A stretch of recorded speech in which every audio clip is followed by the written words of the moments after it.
Sheila de Tanserville. I'd sensed from the start that some dark mystery lay behind that cold countenance. Following the demise of the Council and Conclave, there was no one left to keep the mages in line. But regicide? Why? What was this all about? It seemed these questions would be answered at Loch Muin, an ancient city amidst mountains, the remnants of the civilization of the Vrans, whose dusk had come long ago. And you would be right to ask, why did you not set out for Loch Muin, Master Dandelion? Your humble servant and chronicler was forced to flee the Pontar Valley, as he very well might have paid with his life for his heroic stand against King Henselt. And to allow oneself to be humbly slaughtered, consigning to oblivion this account of incredible events, would be a grave transgression against the arts and letters. Yet, forever feeling a vast, shared responsibility for the fate of the North, I dispatched to Loch Muin my faithful and capable friend, Geralt of Rivia. Have I mentioned his disdain for politics? Well, it was at Loch Muin where he could finally give vent to it.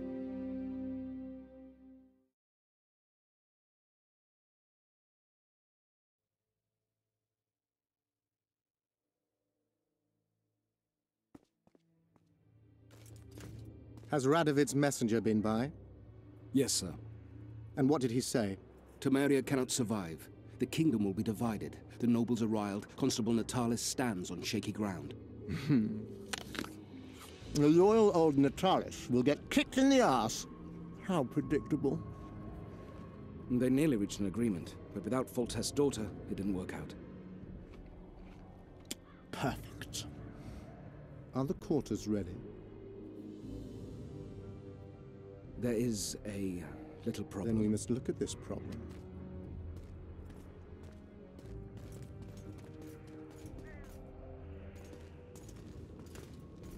There's no door. We can't lock her in a doorless cell. I can see that, you fool. Out of my way. Uncle Deathmold will cast a tiny spell on your little house. Vasa Anem. Nilfgaard's most precious gift. Clear up in here. This is Loch Muin, not a bloody pigsty.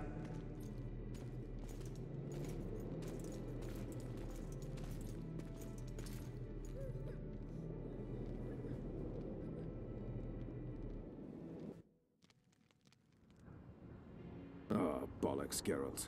Marshal Raupenek was a cruel, bloodthirsty prick, true. But the times were different.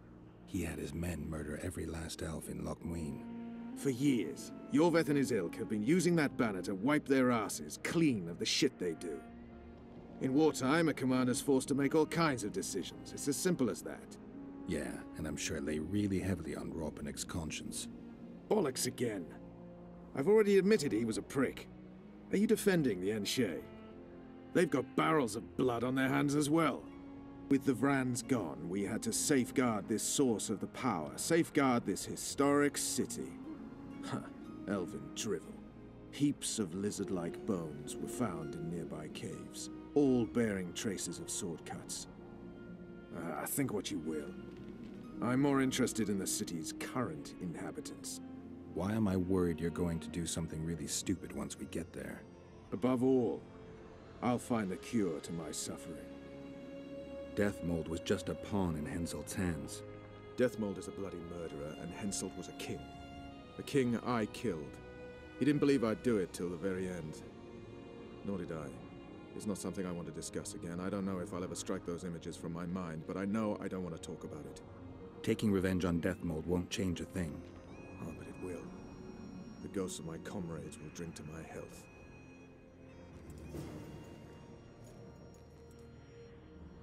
The Blue Stripes were more than a fighting force. I selected and trained those men myself. True, there were good days and bad. Hello everyone, and I'm back with more commentary. And the reason for that is actually pretty simple, and since we're beginning chapter 3, it's actually because chapter 3 isn't that long, and it's actually near the end of the game. There's just chapter 3 and then the epilogue.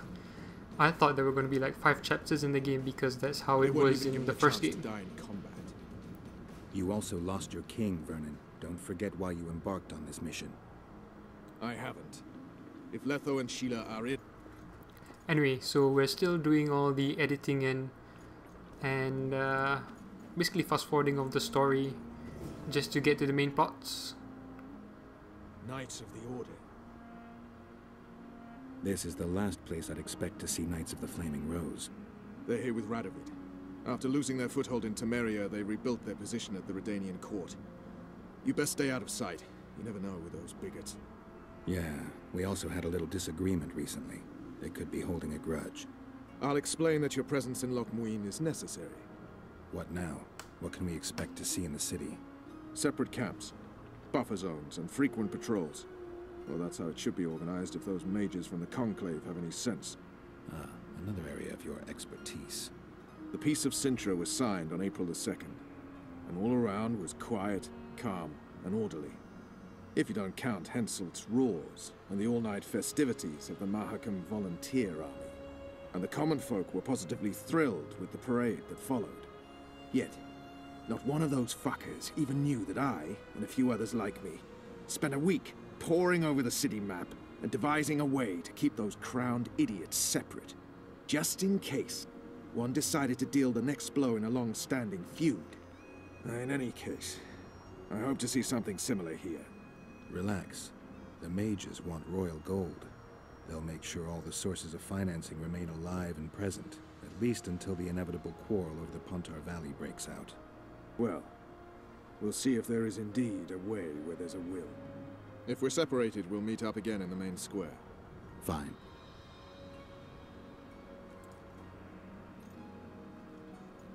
Okay, so like I said, we've reached chapter 3 and basically we're in Loch Muin to further the story, and chapter 3 isn't that long, especially if you focus on the main plot quests and don't do many of the side quests which you might miss out, you know, if you don't explore. But anyway, we're still focusing on the story, and the reason I'm commentating is because there are actually less than 10 more videos in this playthrough, which is kind of sweet. And like I said, I'll still be editing stuff here and there, and I'll be quiet doing cutscenes. Halt! Who goes there? Geralt of Rivia. I'd slaughter you like a dog if it wasn't for Vernon Roach. I'm not a Kingslayer. I don't care if you killed Foltest. You stood against us, and the Order never forgets. Yeah, it's kind of simple what your choices in the first game and their consequences in this game. So I went against the Order in the first game, and there's not really much of a consequence, really. Regards. Granted, though, Regards. we faced enough trouble with them in the first game, so I'm fine with that. But yeah, this game is almost at its end. Less than 10 episodes, and I say I thoroughly enjoyed it. There's only one, I guess, one path in the game. I took Roach's path, and there's still Yorva's path that I didn't take, and I may do that in the future, but I may wait until I get a better computer to do it. I might not showcase that, it depends really. But I will probably make a review of the game once all the videos are up, just so that, you know, everyone gets just so that I'd like to, you know, start making reviews of games. So that's just a personal thing for me. And I apologize in advance because this episode and probably the next episode have a lot of frame rate slowdowns, just because I screwed up when I was recording, which caused frame rate issues. And I guess I could have redone it, but it kind of takes a while, and it would mean repeating a lot of things. So, but the frame rate doesn't really get choppy until one particular section in the game, so I do skip around a bit, and I'll showcase a much better, I guess, walk of this area, or Loch Muin. I guess I'll showcase it a bit better in the latter videos, because the frame rate ends up becoming better. So yeah, this chapter isn't particularly long, And like I said, I expected there to be, you know, like maybe 5 chapters or something, in hopes that we would really delve into the, you know, plot and story more. But you'll see what happens. I don't want to spoil anything. So in this area is basically where everyone has gathered, basically, to talk about what to do with where are we? We're in the Northern Kingdoms, and basically what to do with Temeria, Eden, and Kedwin. And as we realized, or you saw from my ending to chapter 2, we allowed Roach to kill King Hansel because of what he did to Roach's gang.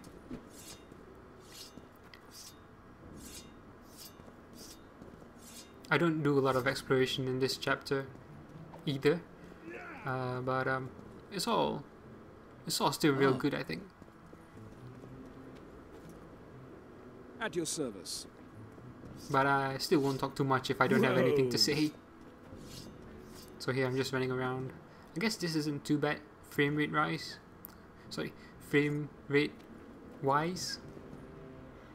But it does get a bit choppy later on. Actually, this episode might be might not have too much of it.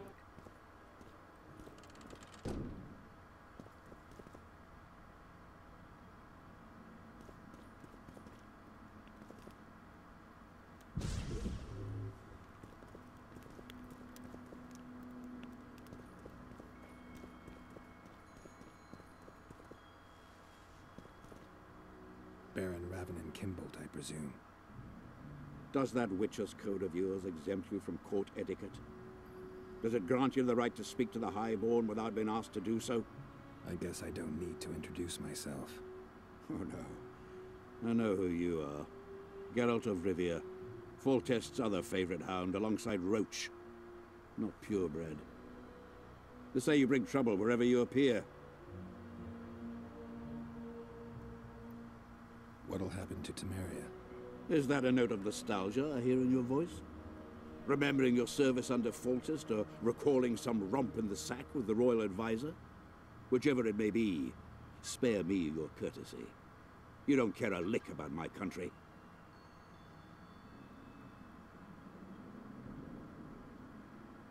I know what I care about. That's why I asked. Understand this. I'm talking to you only out of respect for Foltest. Out of remembrance for him. Haven't seen much evidence of that remembrance, aside from the rewards on my head. They'd have hanged you if not for the testimony of little Anais. So the girl finally talked. Whoever that monk was, to me, he was just like you.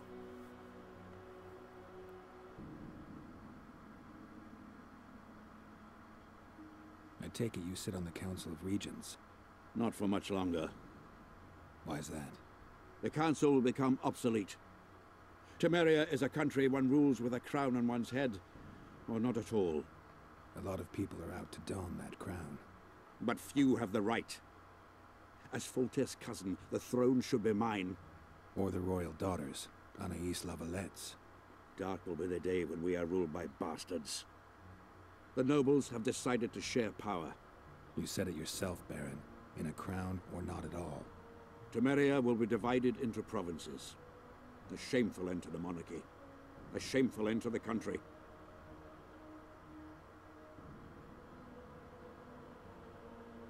They're gonna re-establish the Conclave. Didn't expect so many Temerians to show up for the ceremony. We're not here for some magic pomp and circumstance. This is about celebrating a new order in the Northern Kingdoms. Is that so? Your kind doesn't understand this yet, but your life is about to change. Forever. My kind. Wanderers and scoundrels. People, and I use the term loosely, without loyalty or country. People for whom coin is the law and everything's for sale. So there we have Baron Kimbolt. I'm not sure if he was in the original version of the game, or he's just here in the enhanced version. Where have we met? Which is a bit weird, because that would mean, the original version had even less content in chapter 3, which is, short in itself. So anyway, in this episode we're just talking to these random people and seeing their take on the power struggle, basically, of Temeria and the Northern Kingdoms. Yeah, sometimes I think, you know, we might be able to use Ard here and there. Geralt of Rivia, I am delighted to see you among the living and the free. Are you serious, Count? Such an injustice to lock you up without so much as a hearing, and then the beatings, the torture, it's barbaric, I tell you, based on pure prejudice, the presumption of guilt. Actually, if I'd seen what they saw. But alas, such is my homeland, filled with fear and thus ruthless, cold as stone, dark and severe in aura and mindset. I suppose there's some truth to that. A response at once cautious and reasonable. Admirable qualities in and of themselves, positively required in your profession. If you say so.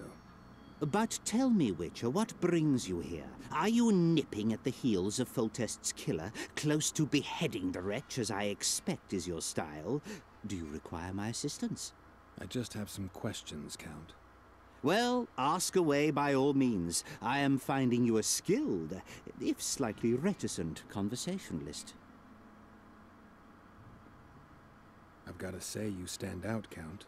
I'm flattered, I suppose, but what specifically do you mean? I haven't quite put my finger on it, but take a look around. Would you say you resemble your countrymen? I thank the gods I do not. It is because I love my homeland that I am the first to note its faults, and they are many. Care to elaborate? Hypocrisy, superstition, lack of learning. Need I go on? If you wouldn't mind. Take you witchers, for instance. The gods know we suffer a plague of beasts. Pre-conjunction, post-conjunction, magically bred and sprung from rotting marshes and the dark abysses of our land. No such thing as pre-conjunction creatures. You bite unnecessarily. We have but one remedy for this plague, dwindling in numbers as it may be, yet it is a remedy we revile. You are shunned, spat upon, turned away on stormy nights. Would you say this is reasonable? It's the way of things. Spoken like a true representative of a dying species. What brings you to Loch Muin? Concern for my country, Witcher, and an express and somewhat surprising request from Constable Natalis. Surprising? How so? Surely you jest, Witcher. Truth be told, few could marshal loyal forces matching mine on such short order, Baron Kimbolt excepted. Yet, though I very much held Foltest's trust, I cannot say that many of my Temerian peers feel the same way. Why do you suppose that is? They resent me. I share neither their customs nor their beliefs. Okay, and that's another nobleman, I guess, from Temeria who's at this meeting. And we'll deal with all of them in this chapter. Well, both of them. And this is already near the end of this episode. And so, like I said, we don't have many episodes to go. So many crowned heads in one place. You must be pleased. And this next section here is where the frame rate really drops.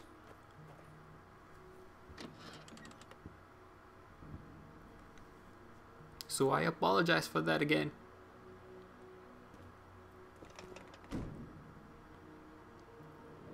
Morning, men. Morning, Commander.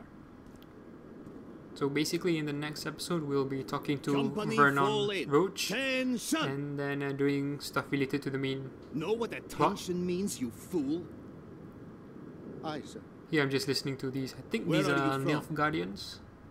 From Burka, Commander. I could be wrong. You've got sawdust for brains, you bumpkin. Aye, sir. At ease. Because the frame rate was kind of choppy, I didn't want to run We around, all serve run the around a Emperor, lot. be it in Nilfgaard or here. Yeah, Nilf Guardians. Semper Fi. Semper Fi! We serve him faithfully and effectively. If anyone gives me reason to doubt this. And this is the last person I talked to in this episode. And I'm gonna go for a change of I'm collecting information about the Wild Hunt. Help me out? The Wild Hunt? A retinue of wraiths who speed across the heavens upon skeletal horses. Positive proof of its existence has yet to be proffered. However, no one is prepared to deny its occasional sorties into this world. Proffered? Sorties? That, at least, is what I remember from the lectures. Yeah, so some random people have information about the Wild Hunt. And I get my hairstyle changed again in this episode, in this chapter, I guess. And that's essentially it for this episode. Once we do this,